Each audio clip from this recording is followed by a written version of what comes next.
26 नवंबर 2012 भारत में एक ऐसे पार्टी का स्टार्टअप होता है जो कि एक दिन पूरे भारत में फैलने का दम रखती है। ये पार्टी के विचारधारा से दिल्ली की जनता इतनी प्रभावित हो जाती है कि इस पार्टी को दिल्ली का राजा बना देती है। ये और कोई पार्टी नहीं, ये अपनी आम आदमी पार्टी है। ये वही पार्टी है जिसने लगातार 2 बार दिल्ली में इलेक्शन जीते हैं और हाल ही में पंजाब के इलेक्शन में भी उन्होंने बाजी मारी है। बहुत सारे राज्यों में बीजेपी के सामने एक बहुत बड़ा कंटेंडर भी बना है आम आदमी पार्टी। अब जितना ज्यादा नाम कांग्रेस का एक समय पे था, मेरे हिसाब से आम आदमी पार्टी का भी उतना ही नाम हो रहा है और आने वाले लोकसभा इलेक्शन में आम आदमी पार्टी के उम्मीदवार अरविंद केजरीवाल एक बहुत बड़ा नाम बनने वाले हैं। लेकिन बाहर से जितनी ये पार्टी स्ट्रांग दिख रही है, अंदर से शायद ये पार्टी उतनी ही ज्यादा खोखली है। आज आप देखेंगे कि अरविंद केजरीवाल को ईडी समन पे समन भेज रही है और अरविंद केजरीवाल इन समन्स को ऐसे डॉज कर रहे हैं जैसे कोई साउथ मूवी का हीरो बुलेट्स डॉज करता है। अब देखिए 3 बार ईडी ने समन कर लिया अरविंद केजरीवाल को और वो एक बार भी ईडी के पास नहीं गए हैं। जानने वाली बात यह है कि क्यों अरविंद केजरीवाल को बार बार समन किया जा रहा है, क्यों मनीष सिसोदिया जो कि एक समय के डिप्टी सीएम थे दिल्ली के, वो क्यों पिछले 10 महीने से जेल में है, क्या है वो स्कैम जो आम आदमी पार्टी को पूरा तोड़ के रख दे रही है। आइए देखते हैं इस वीडियो में। फॉर्मेशन ऑफ आम आदमी पार्टी। अरविंद केजरीवाल ने आम आदमी पार्टी की न्यूज 26 नवंबर 2012 को रखी और इस पार्टी को इनिशियल फंडिंग शांति भूषण जी ने दी थी 1 करोड़ रुपए की। शुरुआत में जो पार्टी नहीं होती है, इनिशियली कोई उसे फंड करना नहीं चाहता है, लेकिन शांति भूषण जी ने पूरा सपोर्ट दिखाया था आम आदमी पार्टी को। देखिए, पार्टी के बारे में जानने से पहले पार्टी के लीडर के बारे में जानना बहुत इंपॉर्टेंट है। अरविंद केजरीवाल ये शुरू से एक इनकम टैक्स ऑफिसर थे जो कि सोशल सेवा में बहुत विश्वास रखते थे। अब क्योंकि एक इनकम टैक्स ऑफिसर थे और गवर्नमेंट के लिए काम करते थे, इन्हें एनजीओस में काम करना अलाउड नहीं था, लेकिन फिर भी ये अलग अलग एनजीओस में काम किया करते थे। अब 2011-12 में जो पॉलिटिक्स फॉलो करता था वो अरविंद केजरीवाल को किसी और चेहरे से जानता है। 2011 में अन्ना हजारे जी एक अनशन कर रहे थे जंतर मंतर में बैठ के, तो मुद्दा था जन लोकपाल बिल का और अन्ना हजारे जी का बोलना था ये बिल पास होना ही चाहिए और जब तक ये बिल पास नहीं होगा मैं अनशन से नहीं उठूंगा। उसी समय एक बहुत बड़े चेहरे बने थे अरविंद केजरीवाल, क्योंकि वो भी कंधे से कंधा मिला के अन्ना हजारे जी के साथ वहां पे बैठे हुए थे। दिल्ली की जनता शुरू से अरविंद केजरीवाल को एक अच्छा नेता के रूप में देखती है, लेकिन अरविंद केजरीवाल कभी भी राजनीति में नहीं आना चाहते थे। वो सोचते थे ये गंदा कीचड़ है, इसमें जो जाता है वो गंदा हो जाता है। लेकिन फिर जब जन लोकपाल बिल को लोकसभा में बार बार रिजेक्ट कर दिया जा रहा था, तो बहुत सारे नेताओं ने अरविंद केजरीवाल को चुनौती दी, दम है तो आइए लोकसभा में पास करके दिखा दीजिए बिल को, वहां अनशन में बैठने से क्या होगा। तभी 26 नवंबर का दिन आता है और अरविंद केजरीवाल आम आदमी पार्टी की शुरुआत कर देते हैं। जैसे मैंने पहले बताया, एक सोशल वर्कर वो शुरू से ही थे।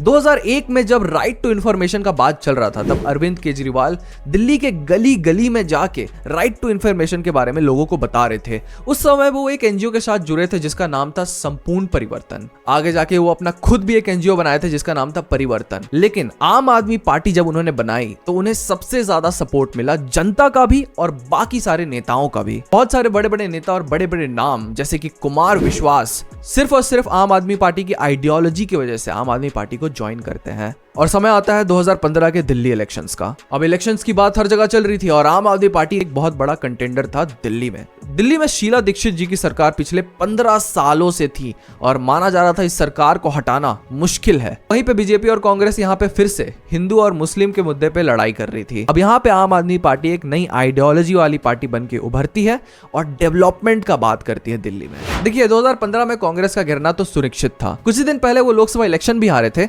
और कांग्रेस में स्कैम्स पे स्कैम्स देखने को मिल रहे थे। सबसे फेमस स्कैम हुआ है राडिया टेप स्कैम।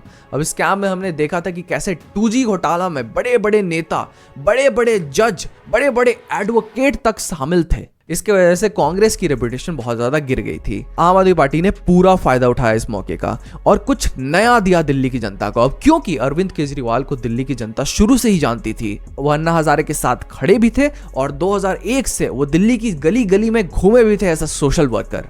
तो दिल्ली की जनता ने अरविंद केजरीवाल को अपना दिल दे दिया। 2015 के इलेक्शन में आम आदमी पार्टी ने 67 सीट्स जीती थी आउट ऑफ 70 सीट्स। जो भी न्यूज देख रहा था उस समय किसी को विश्वास भी नहीं हो रहा था कि दिल्ली में ऐसी भी जीत हासिल की जा सकती है, वो भी एक ऐसे पार्टी के द्वारा जो कि सिर्फ और सिर्फ 3 साल पहले फाउंड की गई है। बहुत ही लोकप्रिय सरकार है ये दिल्ली की और आम आदमी पार्टी ने 2020 के इलेक्शन में भी दिल्ली में आम आदमी पार्टी ने एक बड़ी जीत हासिल की है। 2020 के इलेक्शन में फिर से आम आदमी पार्टी ने 62 सीट्स जीती आउट ऑफ 70 सीट्स।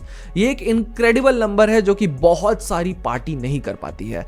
और ध्यान में रखने वाली बात यह है कि यह पार्टी 8 साल पहले ही फाउंड की गई थी। अब इसके बाद आम आदमी पार्टी के सामने एक बहुत बड़ी चुनौती थी। अगर अरविंद केजरीवाल को प्राइम मिनिस्टर बनना था तो उन्हें अपनी पार्टी को एक नेशनल पार्टी बनाना पड़ता। अब आम आदमी पार्टी को एक नेशनल पार्टी बनाने के लिए उन्हें अलग अलग स्टेट्स में जाना पड़ता और अलग अलग स्टेट्स में अपना पहचान बनाना पड़ता, नहीं तो वो सिर्फ और सिर्फ एक रीजनल पार्टी बन के रह जाती। अब देखिए, पहला चुनौती था पंजाब इलेक्शन उनके सामने। पंजाब में कांग्रेस और अकाली दल का बहुत बड़ा नाम था और बहुत समय से उन्होंने यहाँ पे राज किया था। अब क्योंकि यहाँ पे बहुत दिन से सेम सरकार थी पंजाब में, वहां भी वो एक बहुत बड़ा चेंज चाह रहे थे। दिल्ली में हॉस्पिटल और एजुकेशन का एक ऐसा मॉडल है जो कि यूएस और बाकी जगह के फॉरेन मिनिस्टर्स भी इसे अपने जगह पे इंप्लीमेंट करना चाहते हैं।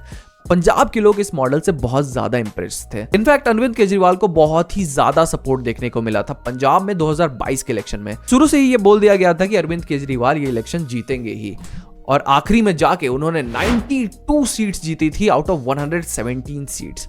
हम ये देख रहे हैं कि जिस स्टेट में भी आम आदमी पार्टी जाती है उस स्टेट को वो क्लीन स्वीप कर देती है। लेकिन एक ऐसे स्टेट में जाके जीतना जहां की भाषा बहुत अलग है, ये आम आदमी पार्टी के लिए अपने आप में एक बहुत बड़ी बात थी।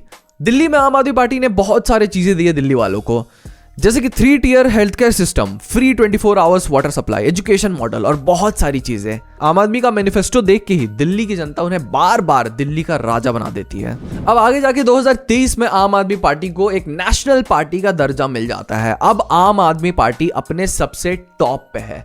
लेकिन आम आदमी पार्टी जब अपने सबसे टॉप पे है, हम तभी देख रहे हैं कि आम आदमी पार्टी धीरे धीरे गिरते जा रही है। देखिए, इसके गिरने का सिलसिला तो बहुत पहले से ही शुरू हो गया था। बहुत सारे लोग जानते हैं कि कुमार विश्वास एक बहुत महत्वपूर्ण अंग थे आम आदमी पार्टी के। जब शुरू में अन्ना हजारे जी अनशन कर रहे थे, वहां पे अरविंद केजरीवाल जी भी उनके साथ थे और वहां पे कुमार विश्वास जी भी आया करते थे। कुमार विश्वास जी शुरू से ही अरविंद केजरीवाल जी के साथ खड़े थे और आम आदमी पार्टी के one of the founding members थे। देखिए, ही सपोर्टेड आम आदमी party through out their campaign in Rajasthan, लेकिन 2018 में उन्हें कैंपेन लीडर से हटा दिया गया था। आपसी रंजस तो 2017 से ही चल रही थी आम आदमी पार्टी में। अमन अब्दुल्ला, जो कि आम आदमी पार्टी के प्रोमिनेंट एमएलए हैं, वो एक दिन कुमार विश्वास जी के बारे में बोल देते हैं कि ये बीजेपी का एजेंट है, ये बीजेपी का पक्षधार है। इस चीज से नाराज होकर कुमार विश्वास जी आम आदमी पार्टी छोड़ने की बात कर देते हैं और मेरे हिसाब से वही समय था जब से आम आदमी पार्टी धीरे धीरे टूटना शुरू हो गई थी। कुमार विश्वास जैसे बड़े नेता आम आदमी पार्टी के पर बड़ा बड़ा आरोप लगाते हैं। उस समय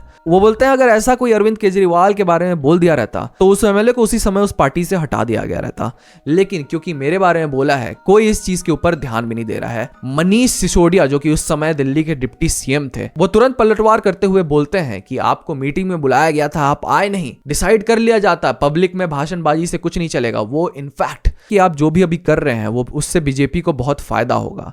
फिर से वो बीजेपी वाला एंगल ढूंढते हैं। वो यहाँ पे पर्सनल रिकॉग्निशन नहीं दिया जाता है कुमार विश्वास जी को। ये बात अलग है कि आगे जाके मीटिंग होती है और अमन अब्दुल्ला जी को हटा दिया जाता है पार्टी से, लेकिन फिर भी कुमार विश्वास के अंदर एक चोट रह जाता है कि कैसे मेरे बारे में ऐसा कोई बोल दिया और अरविंद केजरीवाल जी इस बारे में चुप रहे। फिर भी वो बहुत कैंपेन करते हैं आम आदमी पार्टी के लिए, लेकिन आगे जाके वो आम आदमी पार्टी छोड़ देते हैं। कुमार विश्वास ये पार्टी इसलिए छोड़े शायद क्योंकि he used to claim that he is in the politics to change politics, but instead politics changed him.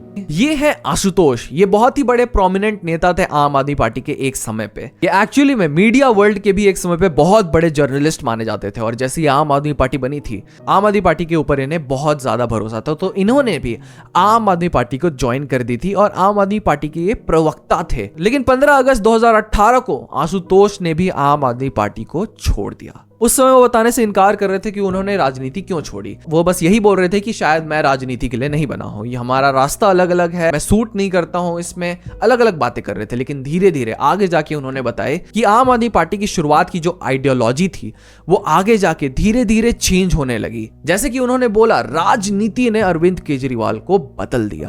पहले ये बताया जाता था कि आम आदमी पार्टी के हर कार्यकर्ता एक ही दर्जे के हैं, लेकिन कहीं ना कहीं अरविंद केजरीवाल जी अपने आप को सबसे ऊपर मानने लगे।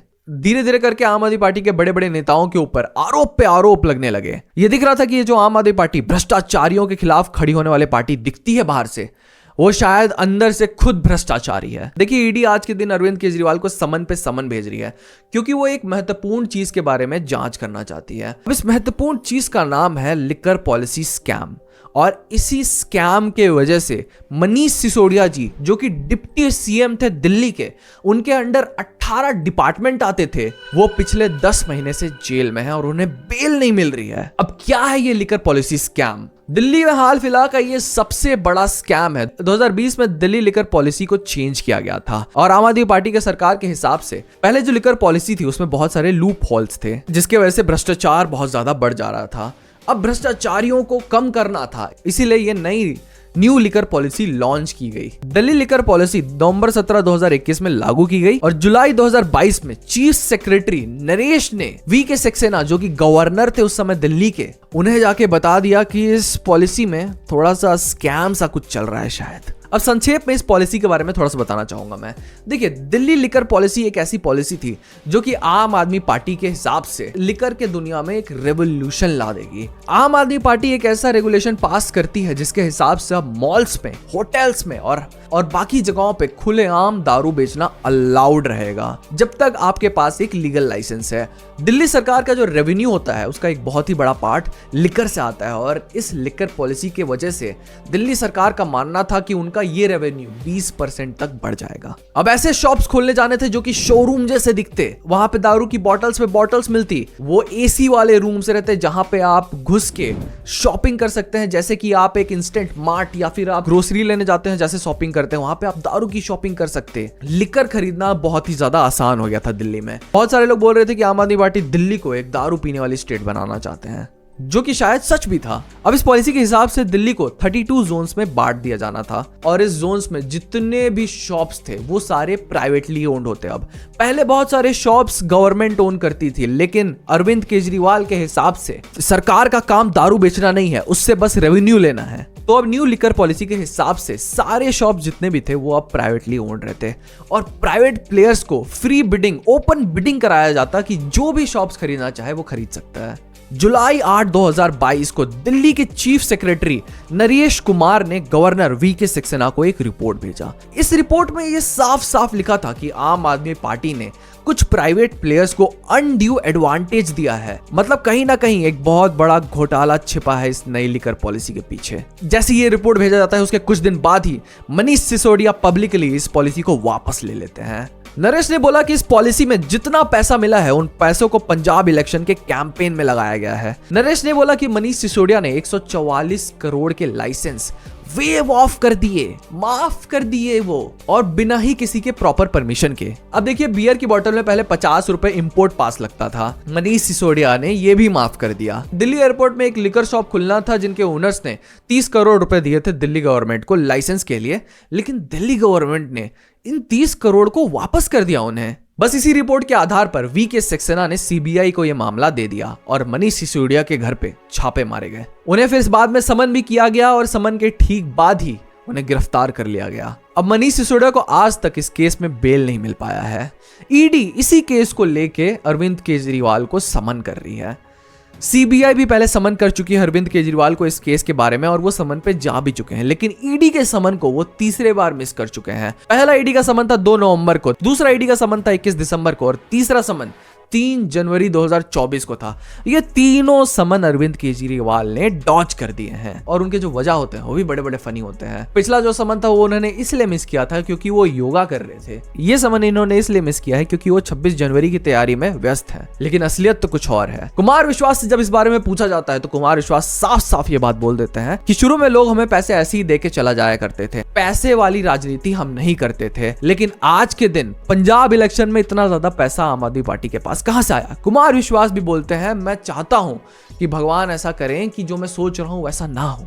मतलब वो भी कहीं ना कहीं सोचते हैं कि अरविंद केजरीवाल जी ने कहीं ना कहीं घोटाला किया है, क्योंकि Arvind Kejriwal is very okay by supporting separatist. लेकिन आज के दिन अगर आप अरविंद केजरीवाल से पूछेंगे कि आप क्यों ईडी के समन्स पे नहीं जा रहे हैं, कि क्या आप भी इस घोटाले में शामिल हैं, तो वो यही बोलते हैं कि ईडी मेरे को इलीगल समन्स भेज रही है। बाय लॉ ये समन्स गलत है और अगर लॉ के हिसाब से, रूल्स के हिसाब से ईडी मेरे को किसी भी दिन समन कर लेगी तो मैं पूछताछ पे जरूर जाऊंगा। वो सीधा सीधा बीजेपी को टारगेट करते हैं और बोलते हैं कि ये ईडी, सीबीआई सब बीजेपी के लिए काम कर रही है और क्योंकि लोकसभा इलेक्शन बहुत पास है ईडी मेरे को बार बार समन कर रही है। देखिए असलियत क्या है ये तो आगे जाके समय ही बताएगा, लेकिन 3 जनवरी को अरविंद केजरीवाल को गिरफ्तार करने की खबर पूरे भारत में फैल गई थी। ये आगे जाके ईडी ने बोला कि ये खबर गलत है, लेकिन फिर भी इस चीज की बहुत बड़ी प्रोबेबिलिटी है कि आगे जाके ईडी अरविंद केजरीवाल को अरेस्ट कर लेगी, क्योंकि आम आदमी पार्टी के जिन बड़े नेताओं को भी ईडी ने समन किया है आगे जाके उन्होंने उसे अरेस्ट कर लिया है। क्या है आम आदमी पार्टी का भविष्य? क्या आप अरविंद केजरीवाल को कभी भारत का पीएम बनते हुए देखते हैं? Let us know in the comment section below. आज के वीडियो में सिर्फ इतना ही। हम ऐसी वीडियो बनाते रहते हैं, तो हमारे चैनल को सब्सक्राइब करके जाना ना भूलें। मिलते हैं अगले वीडियो में।